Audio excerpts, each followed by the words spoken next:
3기 시작하겠습니다. 거룩하신 부처님께 귀의합니다. 거룩하신 가르침에 귀의합니다. 거룩하신 스님들께 귀의합니다. 산 생명을 죽이지 않겠습니다. 남의 것을 훔치지 않겠습니다. 삿된 음행을 하지 않겠습니다. 거짓말을 하지 않겠습니다. 술에 취하지 않겠습니다. 오늘은 육조 스님 제자 가운데서 지철 스님의 인연에 대해서 살펴보겠습니다. 육조 스님 당시의 상황을 잠깐 떠올려 본다면 오조 홍인대사의 문화에 천여 명의 문인들이 공부를 했어요. 그 가운데 상수인 신수대사는 모든 경론에 밝아서 나이가 이미 좀 노쇠하신 육조 스님을, 오조 스님을 대신해서 대중들을 향해서 경론을 강의한지라 필히 오조 스님의 법이 신수대사에게 전해질 거라고 다들 믿었어요. 근데 뜻밖의 저 남쪽 변방에서 온 오랑캐 출신인 해능이 체구도 작고 벌품도 없는, 게다가 일자무식이라도 경전도 본 적이 없는 해능이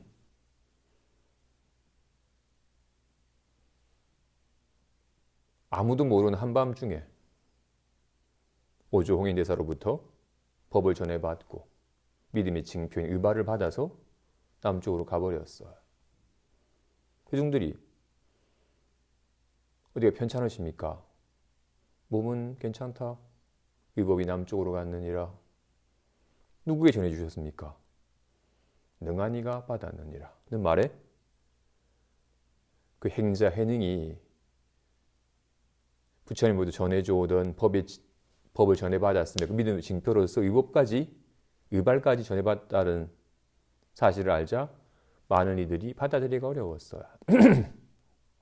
특히나 이미 오조께서 노쇠하셔가지고 얼마 못 사실 것 같고, 그래서 당연히 신수가 육조가 될 거라 여겨가지고 육조에게 줄을 탄 사람들은 인정하기 어려웠어요.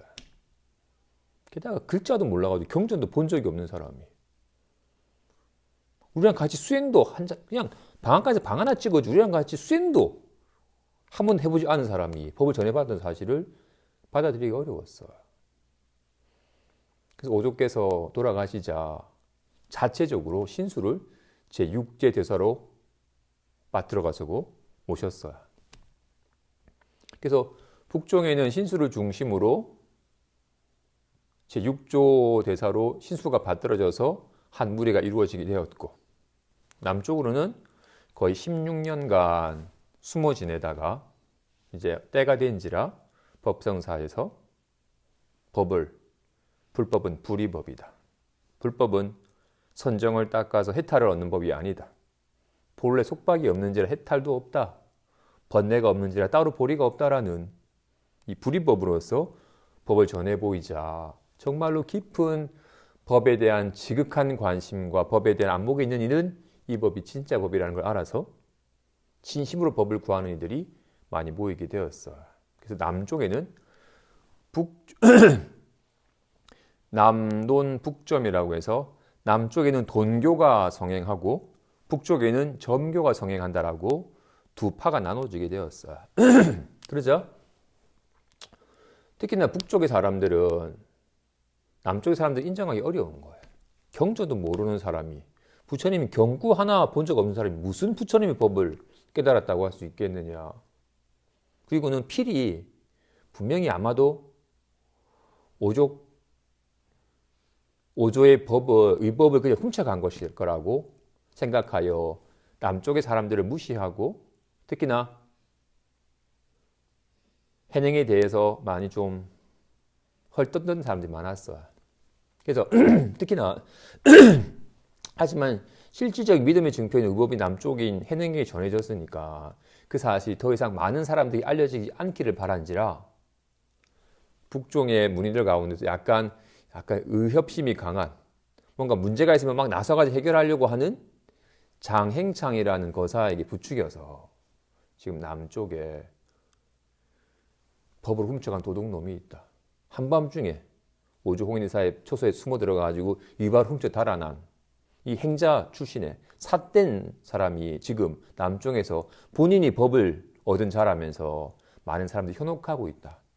저는 사이비는 없애야 된다. 그대가 이 정법이 이 땅에 두루 퍼지도록 하기 위해서 저 삿된 법을 파하기 위해서 저 해능을 없애버려라라고 여기서 부추긴 거야. 그러자 내가 삿된 법을 설하는 자는 내가 없애버리겠다고 칼을 품고 남쪽으로 갔어. 밤이 깊어서 사람들의 발길이 끊어지자 홍인 육조께서 머무신 방장실로 들어갔어. 근데 이미 육조 현행대상은 마음이 통하신지라 능히 육신통을 얻으신지라 이미 상황을 두루 보시는 거야. 아, 내가 예전에 돈 10량을 빌렸다가 갚지 않았던 묵은 2년의 빚을 봐주러 행창이 오는구나 라는 사실을 아시고는 자리 밑에 돈 10량을 넣어두셨어. 이 밤이 되자 정말로 행창이 아무도 없는 으슥한 곳에 갑자기 칼을 품고 들어오는 거야. 죽이려고 막 칼을 휘두르려고 하자 도리어 기다렸다는 듯이 목을 쭉 내밀고는 삿된 칼은 바르지 않고 바른 칼은 삿되지 않다. 내 너에게 돈을 빚졌을 뿐이지 어찌 목숨을 빚졌더냐 하고는 목을 내밀고 다가가자 이씨 하고 막 허공에만 칼을 휘두를 뿐 전혀 해치지 못하고 나자빠져. 그리고는 정신을 차리고는 아, 이분이 보통 분이 아니구나. 법을 훔쳐간 도둑놈인 줄 알았는데 진짜로 법에 밝으신 큰 스님이구나라는 사실을 뒤늦게 자각하고는 머리 꿇고 깊이 참회를 해요.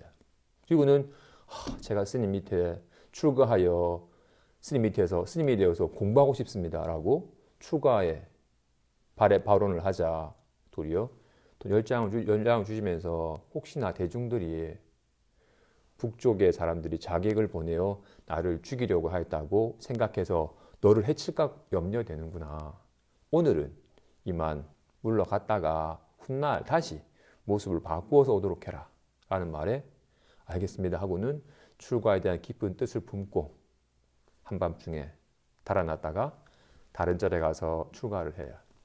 그리고는 구족계를 받아서 공부를 하다가 문득 옛 육조께서 말씀하신 훗날 찾아오면 내가 능히 받아들이리라는 말씀을 기억하여 찾아오게 돼요. 육교수님 반기시면서 야, 내가 오랫동안 너를 생각했었는데 왜 이제 왔냐 하시면서 반기세요. 그러자 제가 예전에 스님의 자비로우신 은덕을 입어서 지금 비록 출가하여 고행을 하였으나 어찌 그 깊은 은혜를 다 갚을 길이 있겠습니까? 오직 제가 법을 깨달아서 중생을 제도하는 길뿐인 듯합니다. 그래서 제가 열반경을 여러 번 독송하였으나 열반경 가운데 어느 곳에서는 무상하다 설하고 어느 곳에는 항상하다고 설하여 무상하다는 것과 항상하다는 것의 뜻을 제가 깨닫지 못했습니다.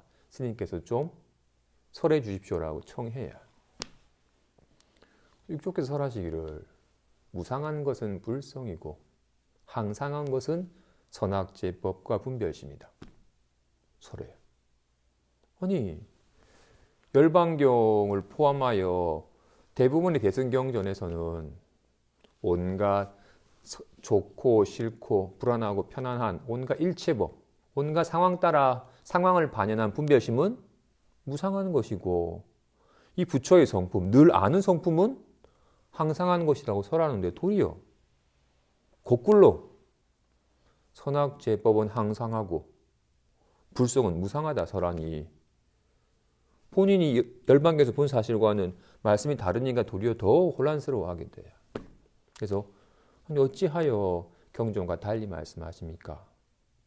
그렇지 않다 하시고는 설하십니다. 육조께서는 왜 불성은 무상하고 선악제법 등 반연심은 항상하다고 설하는 걸까요? 살펴보죠.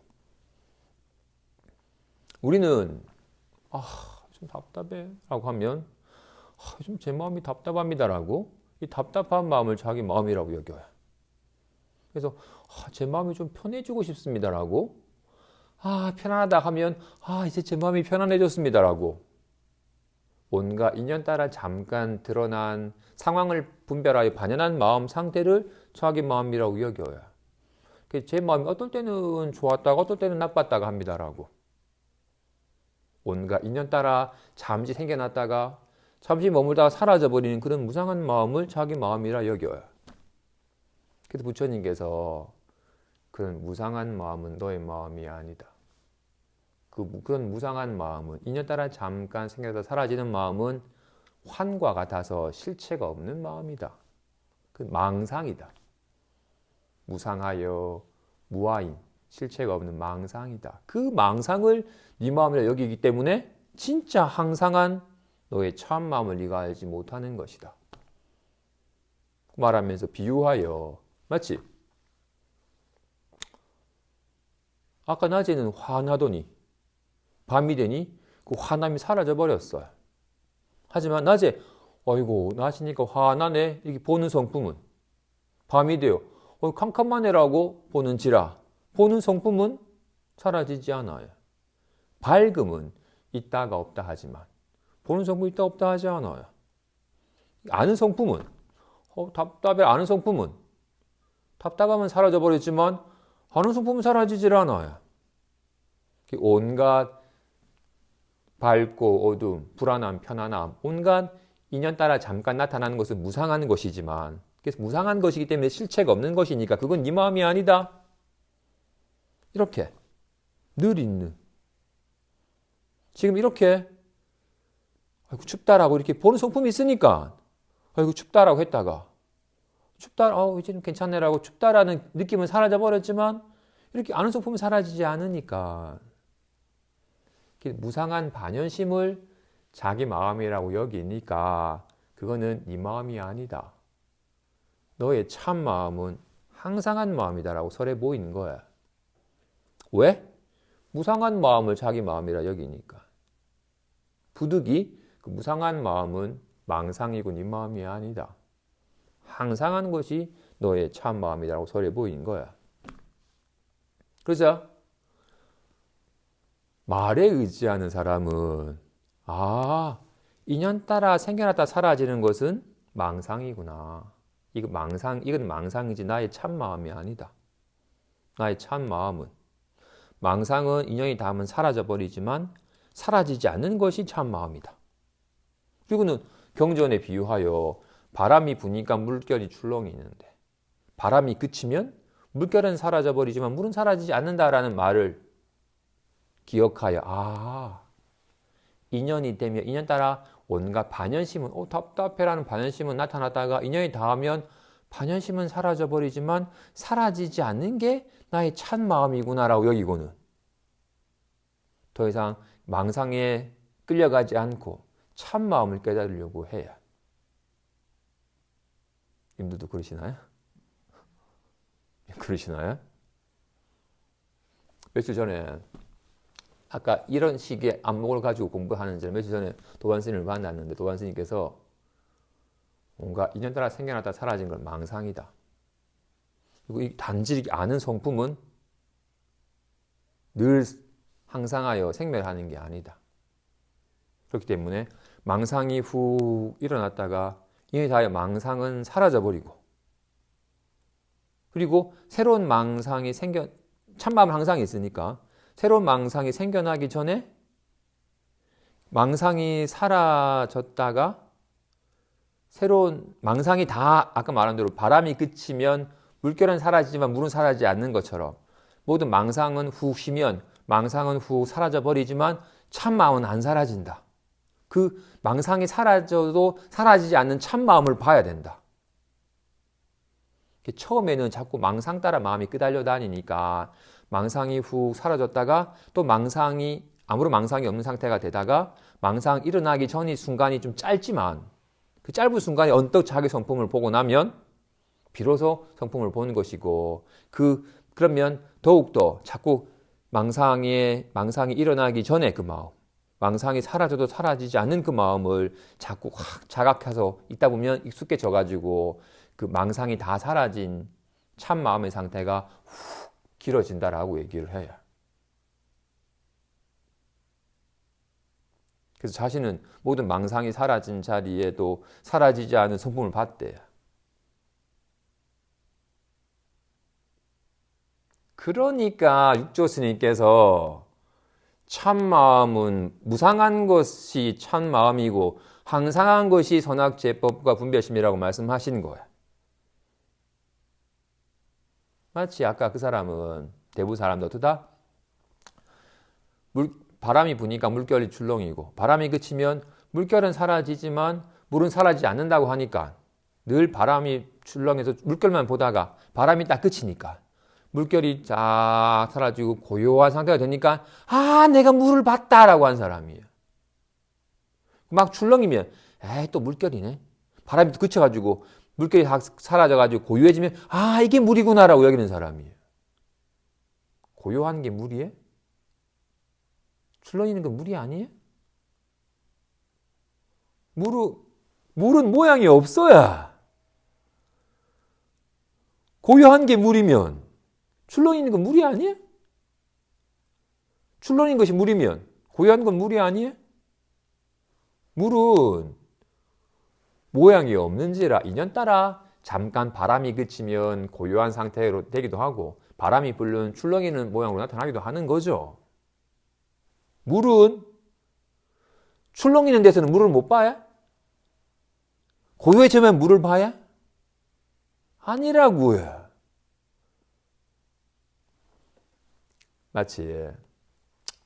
마치 손이 자신을 까마득하게 잊어버린 채 막 이러면 내가 하트가 되었다 여기고 막 이러면 내 욕이 되었다 여기고 막 화가 많은 차에 주먹이 되었다 여기고 자신이 끊임없이 주먹이 되었다 가위도 보여줬다 끊임없이 변한다고 여기니까 야 그 인연 따라 잠깐 나타나는 건 이 허망한 모양은 진실한 손이 아니다. 진실한 손은 항상 하는 거다. 손은 모양이 없다. 그래서 인연 따라 어느가 모양을 지을 수 있는 거다. 그래서 분명히 이 주먹 모양은 사라져버리지만 사라지지 않는 게 손이다. 보자기 인연이 되면 사라져버리지만 사라지지 않는 게 손이다라고. 손 모양은 무상한 것이고 손은 항상한 것이라고 말을 했더랬어요. 그러자 이 무상한 손 말고 항상한 손을 봐야겠다라고 여기는 거예요. 얘기해요. 손이 항상한 손이 있으면 주먹은 나타날 수가 없어요. 항상한 손이 있으면 손이 항상 자기 모양을 자신을 늘 항상한 자신이 늘 있으면 주먹이 나타날 수가 없어요. 주먹이 생겨났다가 사라지는 거라면 주먹이 사라져버리는 거라면 항상한 손이 있을 곳이 없어요. 주먹은 어떻게 선악제법은 항상하다고 말한 이유가 주먹은 이거는 사라지질 않아요. 이건 안 사라진다고 이거는. 왜? 주먹은 항상한 손이 나타난 바이기 때문에. 늘 모양으로 나타나지 사라진다는 얘기는 이게 뿅 사라진다는 말이잖아요. 사라지지 않아요. 이거는 절대로 안 사라져요. 그래서 온갖 손 모양, 어떻게 손은 무상한 것이고 손 모양은 항상한 것이라고 말을 하는 거야. 왜? 손은 이렇게 무상한 모양에서로 드러나고 있으니까. 이런 무상한 모양은 항상한 손이 나타나고 있는 거니까.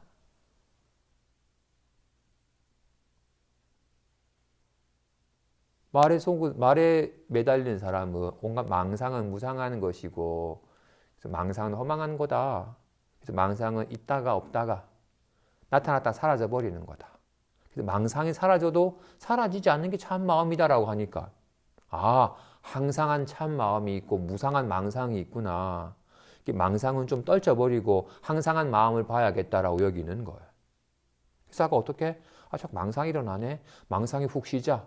망상은 훅 쉬면 망상은 사라져버리지만 사라지지 않은 성품은 안 사라지니까 망상이 사라져도 사라지지 않은 성품을 봐야겠다고 해서 망상이 사라지길 기다려요. 그리고 망상이 사라진 자리에서 사라지지 않는 성품을 보려고 해요. 삿된 견해를 가지니까 무상한 것은 불성이고 항상한 것은 선악제법과 분별심이라고 얘기하신 겁니다. 아까 왜 보는 성품은 항상하다 말했다? 답답해라니 반연심을 자기 마음이라 여기니까 부득이 무상한 것을 자기 마음이라 여기니까 부득이 그 무상한 것은 망상이다. 있는 것까지만 있지 않다. 그 온갖 허망한 망상이 사라져도 사라지지 않는 것이 본래 마음이다라고 부득이 말을 한 거야.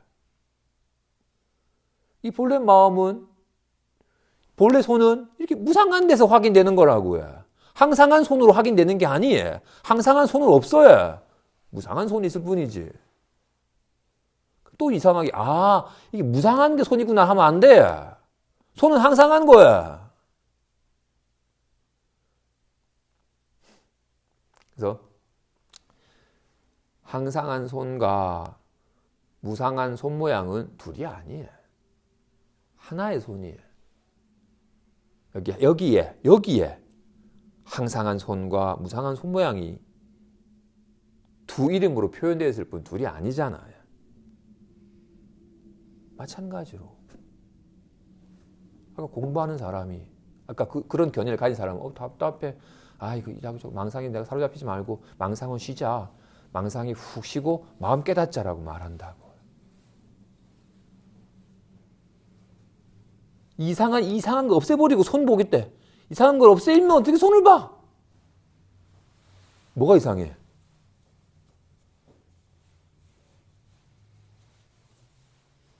빨리 바람 막아가지고 출렁이 물결이 사라지면 물이 드러날 거래. 고요한 게 물이에? 고요한 것도 물 모양이고 출렁이도 물의 모양이지.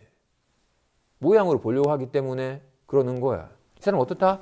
망상이 사라지면 아무런 생각 없는 상태가 마음이래. 생각은 손이 있으니까 손 모양이 나타나지. 얘가 있으니까 이런 말이 나타나고 온갖 생각을 하는 거지. 답답해 하는 거지. 부득이 답답함을 자기 마음이라고 여기니까 그거는 있는 것까지만 있는 게 아니다라고 말을 하는 거고. 반드시 이런 말에 분명히 방편호설한 이유가 있어요. 반드시 그래.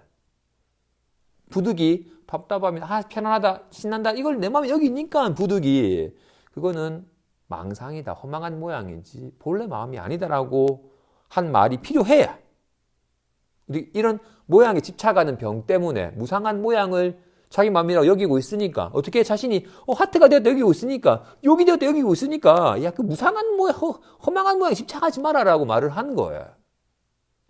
왜냐하면 이건 사라져버리거든. 인연이 닿으면 이게 안 사라지잖아.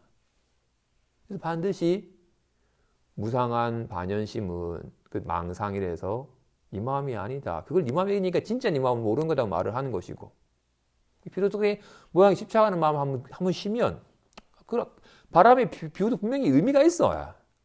자꾸 분별하는 마음을 그치면 분별심은 사라져버리지만 사라지지 않는 게 있거든요. 근데 이거는 답답해라는 식의 답답함을 아는 것처럼 사라지지 않는 성품을 보는 건 볼 수 있는 건 아니에요. 어리석은 사람은 망상이 사라진 자리에 망상이 없는 상태를 마음을 바래. 볼 수 있는 게 아니에요.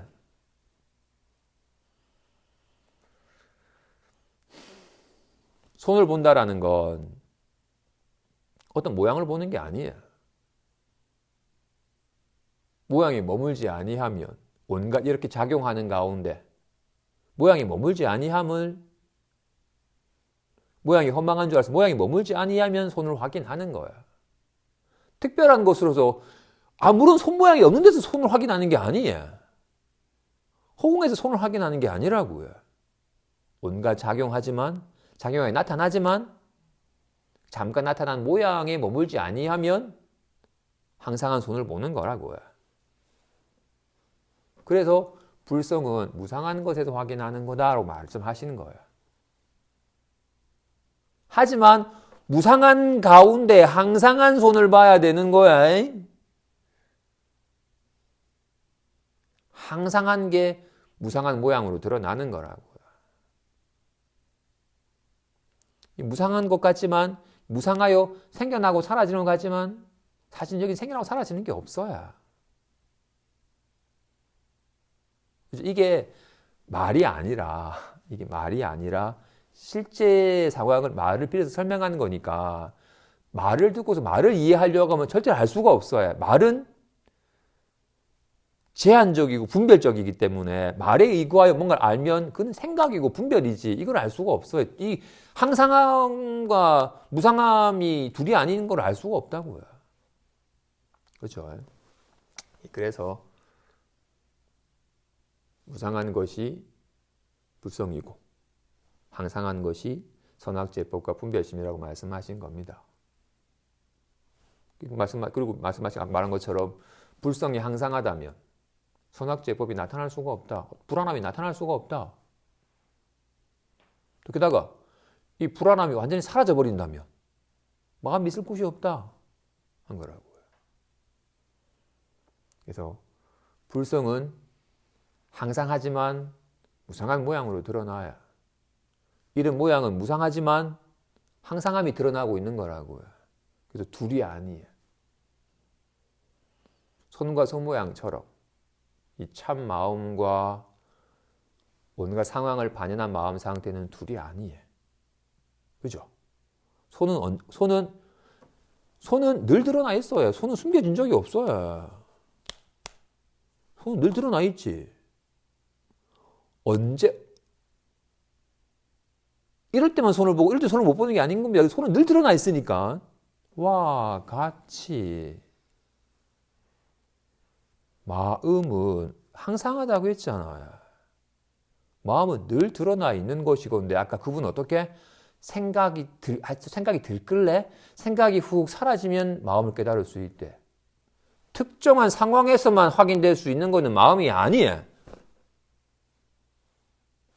물은 출렁일 때도 물이고 고요할 때도 물이에요. 물은 항상 있지. 출렁임이 사라지고 고요할 때 물을 확인하는 게 아니에요.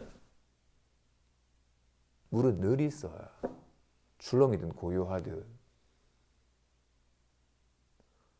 모양을 보니까 출렁임과 고요함을 보는 것이고, 모양을 보니까 답답하게 함과 아무 생각이 없다라고 보는 것이지. 여전하게 모양을 보고 있는 거야. 모양을 보니까 주먹이과 보자기가 다르다고 말하지. 답답한 것보다는 편안한 게 좋은데요 라고 말하지. 여기에 주먹하이 보자기가 있다는 사람은 손을 보는 사람이 아니에요. 여기는 아무것도 없어요. 근데 온갖 게 다 있어요. 하지만 아무것도 없어요. 여기에는. 하나의 손뿐이지만 하나의 손은 만 가지 법으로 나타나요. 하지만 만 가지 법 있는 것 같지만 한 법도 없어요. 와, 같이.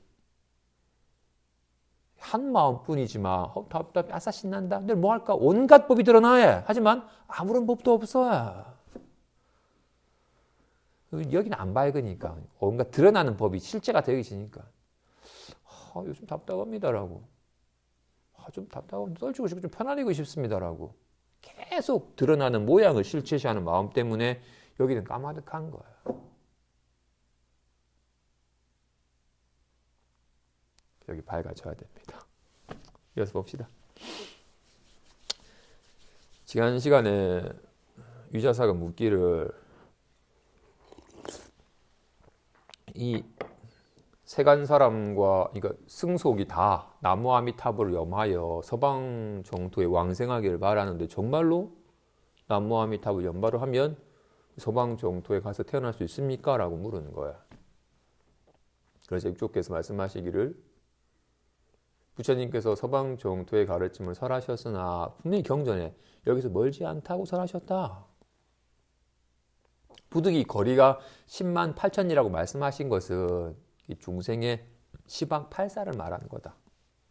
많이 10가지 악을 막 죽이려 하고 막 훔치려 하고 막 거짓말하고 막 삐딱하게 보고 막 삿된 견해에 빠지는 10가지 악업과 8가지 삿된 견해가 지성해지면 정토랑은 10만 8천이 멀어진 것이라고 말을 하는 거다. 10억 8사가 없으면 자기 성품이 서방 정토임을 깨닫게 된다. 정말로 정토가 멀지 않다.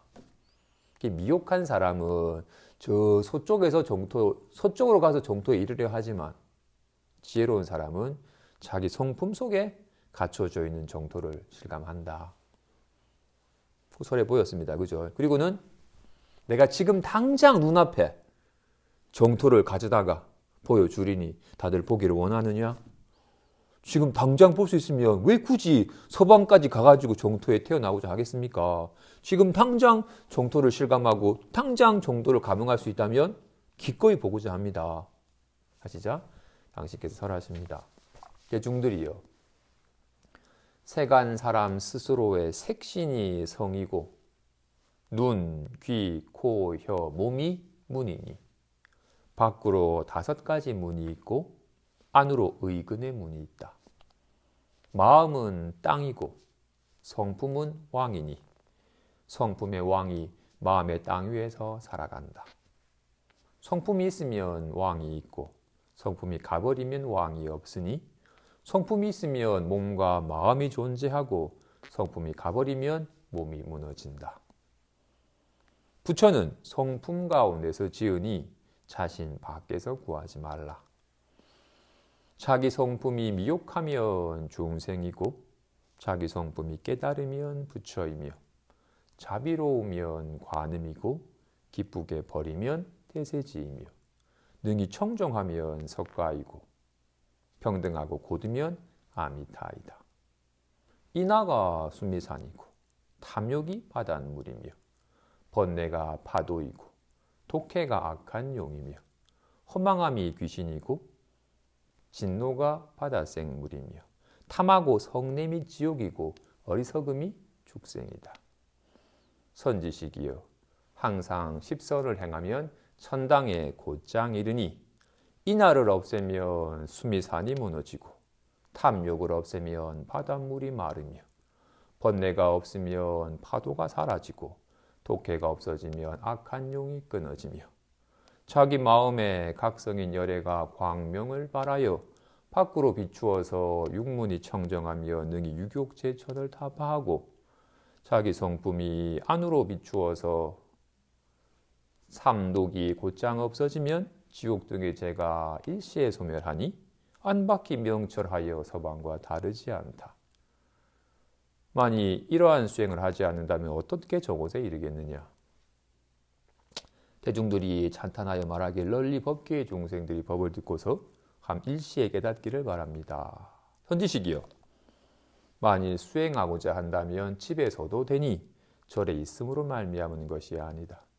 집에 있더라도 능히 수행하는 것은 마치 동방 사람의 마음이 선한 것과 같고 절에 있더라도 수행하지 않은 것은 서방 사람의 마음이 악한 것과 같으니 다만 마음이 청정하면 자기 성품이 서방 정토니라고 설하십니다. 어떤 것이 정토일까요? 정말로 청정한 국토라 어떤 곳일까요?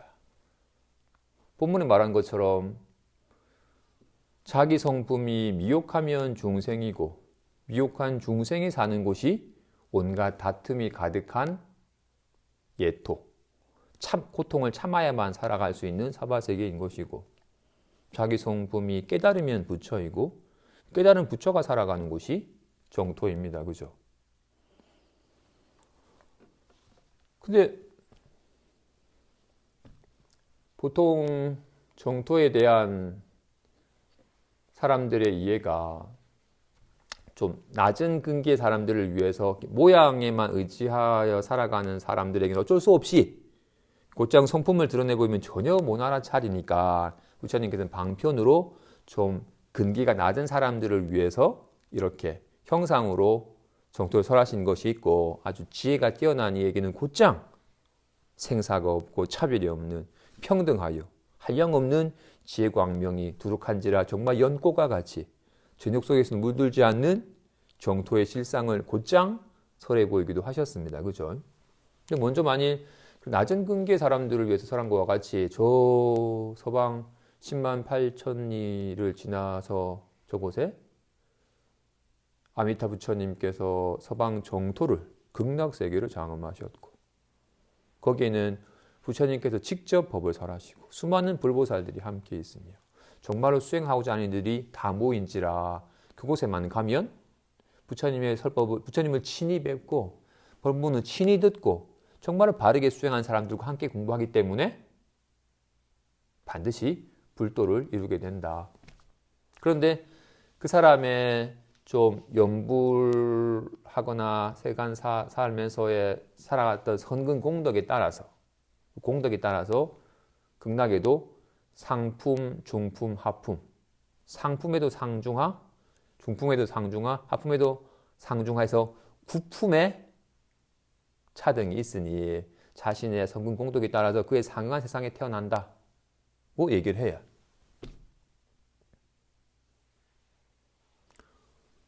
이렇게 높고 낮음이 있다면 상품 상생은 훨씬 더 좋은 극락이고, 하품 하생은 사바세계보다는 좋지만 좀 상품 상생에 비하면 약간 좀 떨어지는 곳이라면, 그렇게 높고 낮고 좋고 나쁨이 있다면 정토일까요? 당장 우리나라에서 제일 고급 아파트에 입주를 하면 행복할 것 같아요. 좋은 체육시설에 좋은 교육시설 다 갖춰져 있으니까. 근데 지금 내가 가진 돈이 몇십억밖에 안 돼가지고 어쩔 수 없이 1층에 딱 입주를 했어요. 1층에 했더니 저 고층에 사는 사람들은 더 비싼 고층에 사는 사람들은 부러워요. 또 그 최고의 아파트에 입주를 해도 저층 사는 사람들과 고층 사는 사람들, 저층은 고층을 좀 부러워하고 고층은 최고층인 펜트하우스 사는 사람들도 부러워하고, 차등이 있으면 뭔가 올라가서 좋아졌으면 또 떨어질까 불안하기도 하고, 그래서 그럼 최고층인 펜트하우스 사는 사람은 좋을까? 우리나라에서만 최고지 이 전 세계 재벌가들이 모였더니 100위 안에도 안 들어가지고 자신이 주눅 들어요. 그렇게 좋고 나쁜 차등이 있으면 괴로워요.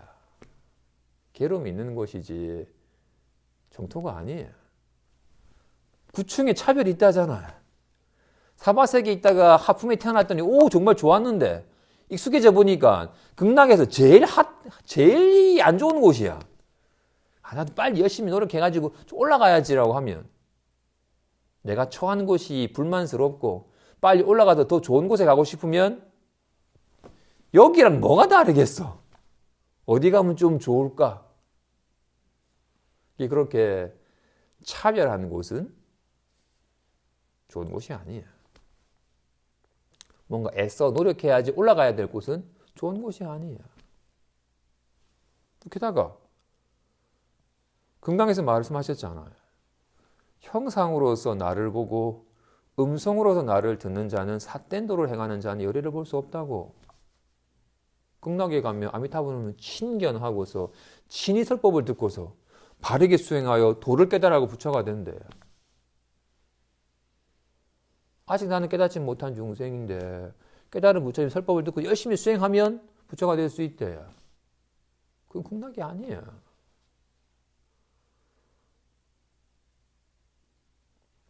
정말로 그렇게 뭔가 얻어야 돼. 내가 지금 애써가지고 얻어야 될 법이 있으면, 뭔가 구해야 될 바가 있으면 극락이 아니에요. 게다가 극락이라는 또 말을 속아가지고 극락은 진짜 기쁨만 가득하는 곳이라고.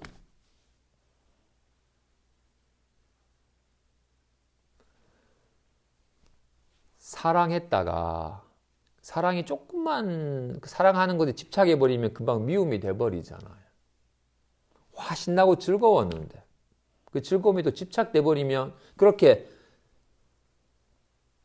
즐거움이 생겨나는 것이면 생겨난 건 사라지니까 즐거움을 맛본 것이면 이게 똑같은 즐거움이면 이제 밋밋해져 버리니까 또 더 큰 즐거움을 또 느껴야 되고.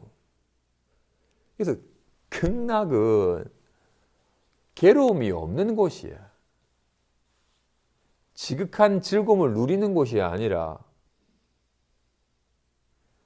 겪어봤잖아요. 그 즐거움이 한순간 모양을 바꾸면 괴로움이 돼버려요. 사랑이 한순간 모양 바꾸면 미움이 돼버리잖아요. 이렇게 인연이 되어서 누리는 것은 사라져버리는 거니까 그런 건 극락이 아니에요. 생겨났다가 변하여 사라져버리는 것은. 불법이 편안함을 누리는 것이 아니라고 말한 이유가 있으면 편안합니다라는 건 공부하시는 분이 가끔 그래요.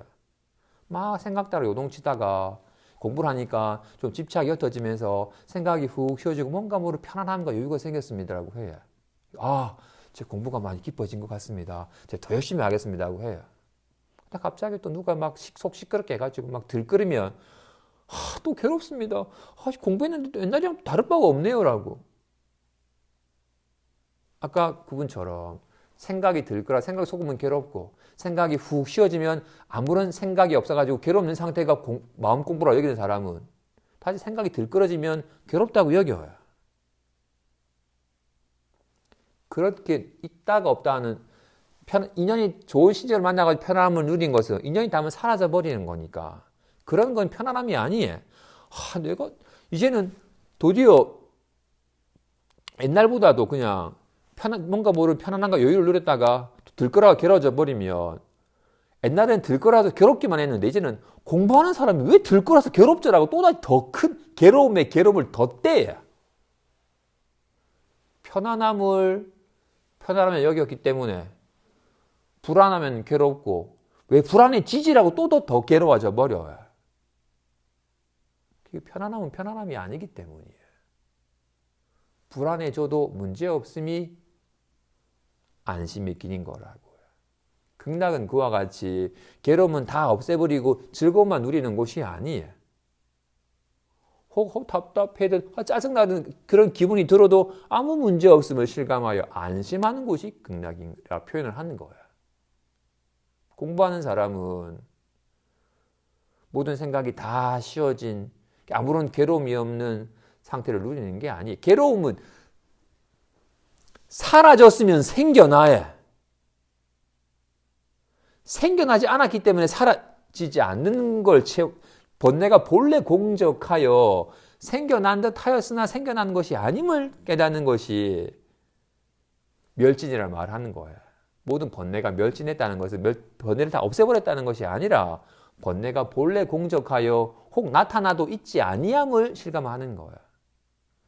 나타나도 아무 문제 없잖아요. 아무 문제 없다고요. 이게 건립 없어지는 거라고요. 일체법에. 근데 아직까지 성품에 대한 안목이 없는 분들은 좀 편안해지고 가벼워졌습니다. 공부하니까 너무 좋습니다. 상황 바뀌니까 또 막 들끓고 공부하는데 잘 안 되네요 라고.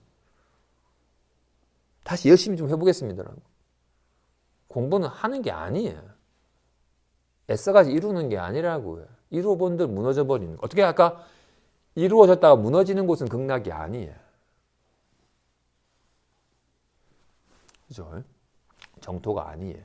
정토는 말한 것처럼 차별이 있지 않는 곳. 이건 좋고 저건 싫고 함이 있지 않는 곳이에요. 생겨났다가 잠깐 유대가 무너지지 않는 곳이에요. 그런지라 여기에는 자기 성품, 마음이 청정하면 마음을 깨달으면 자기 성품이 서방 정토이라고 말씀하신 것과 같이 여기에는 이로 말미암아 온갖 법이 나타나지만 어떤 법도 없어요. 불안합니다가 나타나지만 불안함이 없고 편합니다 하지만 편안함이 없고 한 법도 없는지라 좋아할 것도 없고 싫어할 것도 없어요. 하지만 텅 비어 공모한 건 아니에요. 리얼하게 온갖 인연이 감흥하여 드러나니까. 마치 거울과 같이 온갖 영상을 비추지만 아무런 영상에 물들지 않은 것과 같이 답답함을 놔두지만 전혀 물들질 않아요. 자기 성품에 밝아지는 길이 비로소 모든 차별이 사라진 평등한 곳이며 온갖 게 생겨나고 사라지지만 전혀 생겨나고 사라짐이 없는 어떤 인연에도 무너짐이 없는 참된 정토인 거라고요. 애써 들어가면 잘못하면 쫓겨나요. 들어간 곳은 다시 나오게 되니까. 들어가고 나오면 있는 곳은 정토가 아니에요. 지금 발 딛고 있는 곳이 정말로 정토의 삶이 실현되려면 지금 발 딛고 있는, 지금 보고 듣고 느끼는 여기에서 아무런 문제 없음, 아무런 걸림 없음을 실감하는 곳이 정토이지. 열심히 노력해서 들어간 곳은 또 잘못하면 빠떨어져 가지고 잃어버리게 되는 거니까. 정말로 정토는 가고 오는 곳은 정토가 아닙니다. 오직 여기에 밝아지는 길이 여기에는 차별이 없어요. 한 법도 있지, 만법이 있지만 한 법도 없거든요. 여기는 정말로 차별된 것 같지만 평등하거든요. 성품에 여기 밝아지면 나빠진 게 아니고 좋아진 게 아니면 온갖 리얼하게 온갖 인연에 감흥하되 전혀 다르지 않은지라 이건 싫어하고 이건 좋아하는 마음이 절로 쉬어져요. 리얼하게 감흥하고 답답함을 놔두지만 전혀 싫어하지도 아니하고 아싸 신난다 하지만 전혀 좋아하고 싫어하면 절로 쉬어지는 삶이 실현이 됩니다. 그래서 지혜로운 사람은 자기 성품에 본래 갖춰져 있는 자기 성품의 서방 정토를 곧장 실현한다. 어리석은 사람은 정토에 가려고 하지만 지혜로운 사람은 어디든 정토가 아닌 곳이 없다.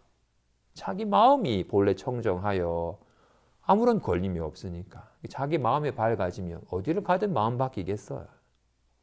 아무튼 육조 스님은 이와 같이 오직 자기 성품이 생겨나고 사라짐이 없으며 좋아지고 나빠짐이 없는, 생겨났다가 무너짐이 없는, 아무런 걸림 없는, 하지만 리얼하게 온갖 인연에 감흥하여 마음법을 놔두되 조금도 걸림이 없는 참된 정토이다. 그래서 미혹하면 사바세계를 살아가는 것이고 우리는 미혹한 중생이니까 여기가 사바세계인 것이고 석가모니 부처님은 여기가 그대로 정토인 겁니다. 깨달은 부처의 눈에게는 본래 생멸함이 없고 더러워질 일이 없는 정토이지 사바세계에서 저 서쪽에 있는 게 아니다. 설하고 계십니다. 이어서 위자사가 묻기를 그럼 집에서는 어떻게 수행해야 됩니까? 지금 절에 와서 스님 법문을 듣고 있지만 집에 가게 되면 어떻게 수행을 해야 됩니까? 원컨대 설해 주십시오.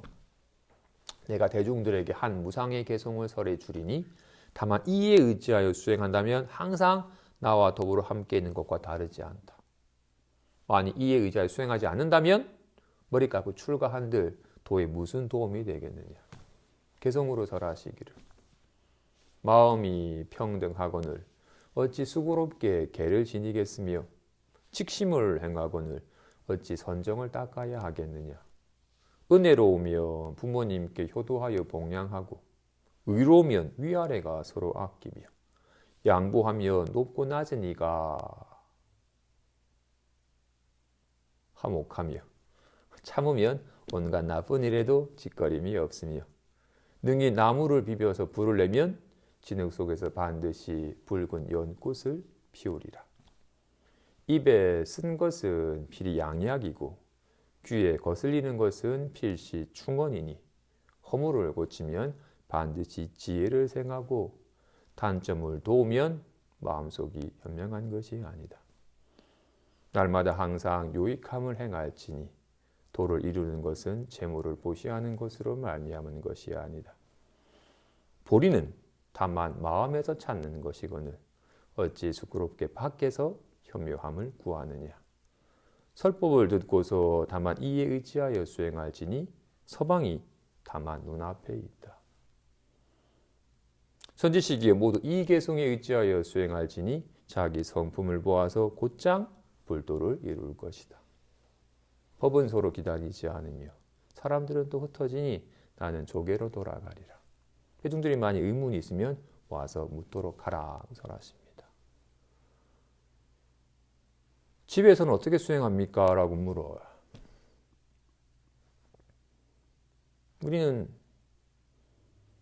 자기 마음에 미혹하여 자기 마음에 속아서 괜히 허망하게 괴로워하는 건데, 마치 꿈꾸는 이가 꿈꾸는 자기 마음에 미혹하여 자기 마음이 그린 환에 속아가지고 괜히 불안이 떨고 괴로워하는 거니까 당장 자기 마음이 밝아지며 자기 마음이 어떤 환의 꿈을 그린들 아무 문제 없음을 알아서 여유하게 사는 길을 가는 거니까 우리는 마음 공부하는 사람입니다. 그죠? 마음을 깨닫고자 하는 이가 마음은 말한 것처럼 이렇게 보고 듣고 느끼고 아는 온갖 인식작용으로 드러나고 있는 거니까 온갖 이렇게 보고 듣고 하니까 우리 뭐라고 해? 살아있다고 말하는 거야. 마음 공부란 온갖 이런 인식작용에 밝아지는 것이고 이건 곧 있는 그대로의 삶을 깨닫는 거야. 마음 공부는 곧 있는 그대로의 삶을 바로 보아서 삶의 실상을 깨달아서 본래 문제 없음을 확인하고 문제 없는 삶을 살아가는 거야. 마음 공부는 곧 삶을 있는 그대로 보는 거야. 삶을 있는 그대로 보려고 하는 사람이 그럼 집에서는 어떻게 해야 됩니까? 절에서는 어떻게 해야 됩니까? 삶을 있는 그대로 실감하려고 하는 사람이 절에서는 할 수 있고 집에서는 못하는 거야? 집에서는 할 수 있고 직장에 가서는 못하는 거야? 혼자 있을 때는 할 수 있고 같이 있을 때는 못하는 거야?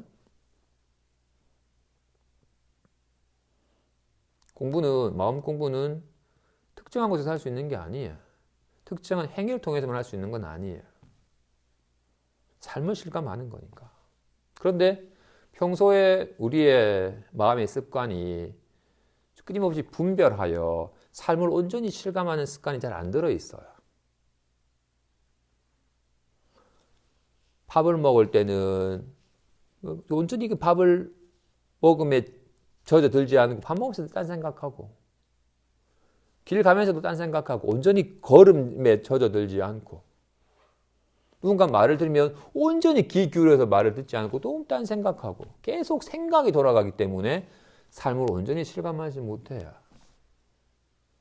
그래서 자신이 정말로 좀 온전히 아무런 분별심 없이 삶 속에 훅 젖어들 만한 어떤 방편이 도움은 돼요.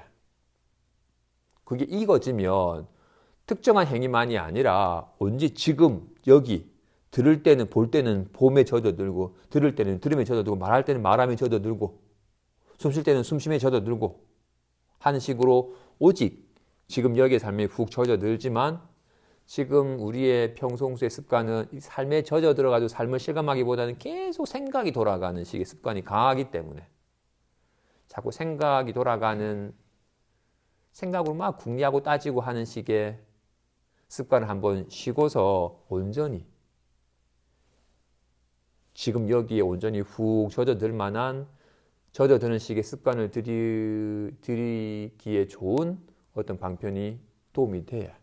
당장 저 같은 경우는 절에 있으니까 예불하는 시간이 정말로 정성스럽게 절을 하고 정말로 온 집중을 해가지고 연불하는 이 경전에 있는 곳에 푹 빠져들고 연불하는 게 빠져들고 오직 하고 있음에 오직 예불함 자체에 훅 젖어들어서 정말로 이 둘이 아닌 온 법계가 같이 어우러져 가지고 함께 흘러가는 삶을 있는 그대로 실감하기에 참 좋은 방편이에요. 또 게다가 바깥 사람들은 온갖 분별하고 따지고 하는 식의 막 분별하고 이익을 따지고 하는 식의 습관이 강하기 때문에 그런 속에서는 계속 따지고 분별하고 막 시기질투하는 식의 습관이 계속 더 부추겨지니까 공부하려면 좀 그런 분별심을 좀 쉬고 온전히 삶에 젖어드는 저는 드는 사람들이 함께 모인 장이 도움이 돼요. 생각으로 궁리하는 것이 아니라 실제를 실감하는 장이 실제를 실감하는 데 도움이 되니까. 그래서 가능하면 그렇게 정말로 바르게 수행하시는 분이 분별하지 않고 삶을 실감하는 장에 함께하면 그런 분별의 습관은 좀 그치고 실제 하는 삶을 온전히 실감하는 식의 습관이 좀 훈습이 돼요. 그래서 좋은 도량이 참 큰 도움이 돼요. 특히나 초심자라면 막 자꾸 분별하고 따지고 쓸데없는 말 하는 인연보다는 자꾸 생각이나 번잡스러운 말보다는 그냥 생각을 굴리지 않고 삶을 실감하는 괜히 말에 끌려가지 않고도 삶을 실감하는 식의 그 도반이랑 그런 좋은 도량에서 함께하는 시간이 도움이 됩니다. 아무튼 따로 있지는 않아요. 마음 공부는 뭐다? 삶을 있는 그대로 실감하는 거예요. 살아있다는 건 뭐예요? 이거예요. 이렇게 보고 있고 듣고 있고 춥다고 느끼고 있고 추울 때는 춥다라는 느낌 속에 젖어드는 거야. 아까 손 어디서 본다고요? 여기서 보지. 여기서 보지. 당장 보지. 이 V자 말고 주먹이 나타날 때 손을 봐야지라는 게 아니죠. 그죠? 그럼 여기서 못 봐요? 와, 같이 마음은 늘 있는지라 지금 당장 드러나고 있는지라 당장 실감하여 깨닫는 거야. 답답해. 답답하지.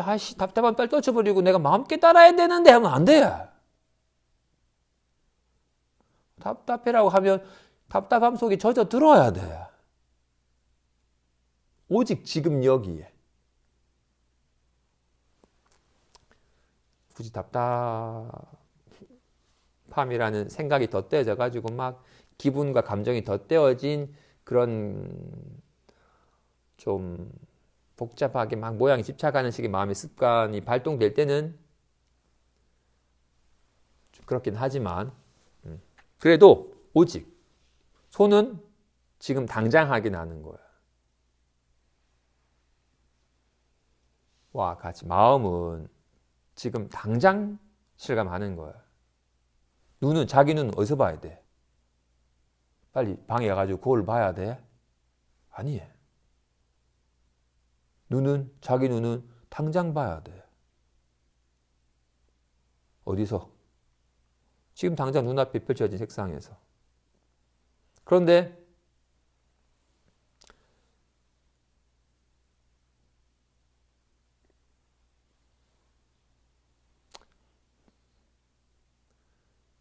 색상이 있는 곳에 눈이 있지만 색상이 눈은 아니에요. 왜냐하면 불 켜니까 환하네 했지만 불을 꺼버리면 화남은 사라져버리거든요. 하지만 눈은 안 사라지잖아요.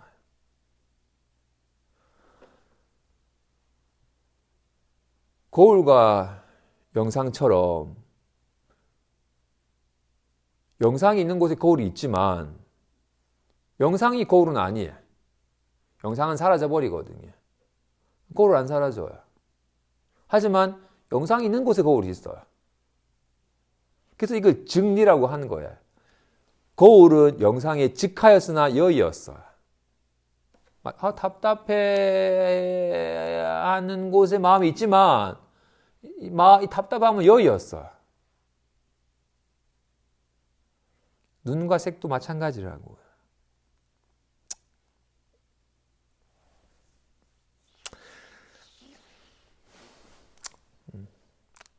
공부하는 사람은 좀 말 때문에 공부가 어려운 거야. 눈과 색이라는 말 때문에 눈과 색이 따로 있는 것 같이 여겨져요. 눈이 뭐예요? 보는 게 눈이에요.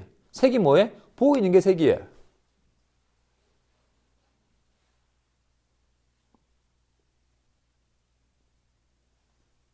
보는 건 보이는 게 있으니까 보는 거라 하는 거야.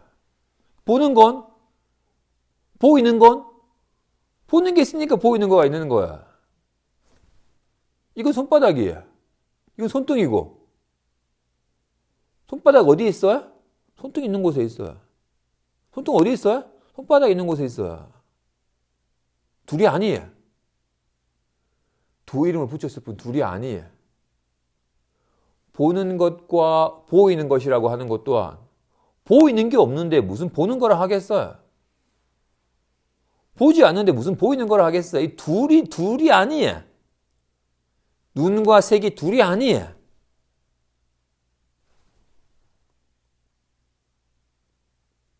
그런데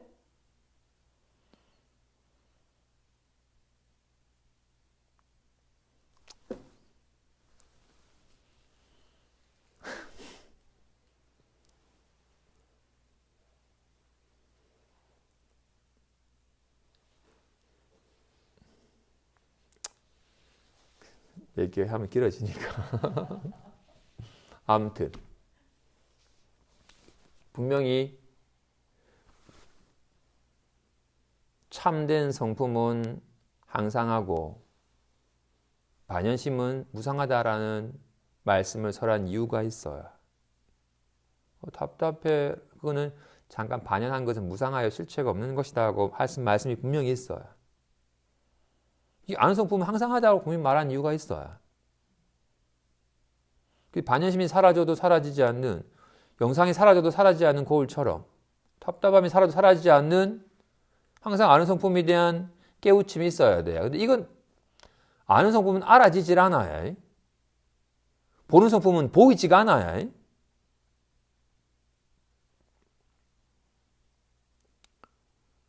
그래서 반연심이 사라져버려도 사라지지 않은 성품에 대한 안목이 있어야 되고, 거기 이것이 진짜라는 걸 알고 나면 답답함, 아싸 신난다라고 온갖 이렇게 반연한 마음 상태로 드러나고 있음을 실감하는지라 아는 성품은 무상한 모양으로 드러난다.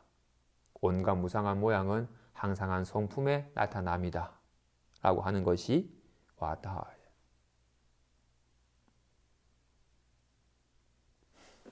그래서 무상한 가운데 항상함을, 항상한 것이 무상함으로 드러나는지라 둘이 아님을.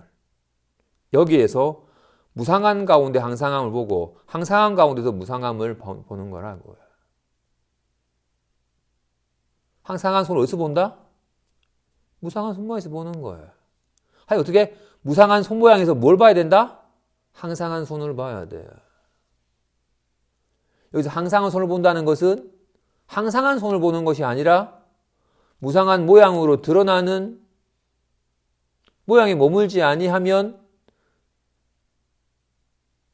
항상한 손의 나타남임을 하는 거라고요. 아무튼 공부는 본인이 직접 실감하는 겁니다. 공부는 딴 게 아닙니다. 진실로 마음의 다른 이름이 알미며 알의 다른 이름이 삶입니다. 마음 공부란 삶을 있는 그대로 실감하여 삶에 있는 그대로 사실을 깨닫는 거예요. 우리의 문제는 삶을 괜히 아까 눈과 색을 나눈 것처럼 보는 건 나고 보이는 것은 바깥 세상 경계라고 자신과 대상을 나누는 분별심이 뿌리 깊기 때문에 늘 볼 때도 내가 본다, 호흡할 때도 내가 숨을 쉰다라고 끊임없이 내가 뭔가 한다라는 분별심이 작동한다는 거예요. 아까 연구를 할 때도 이것이라고 내가 연구를 한다고 여기고 내가 독경한다고 여기는 그 분별심 때문에 이 둘이 아닌 삶을 온전히 실감을 못하는 거예요.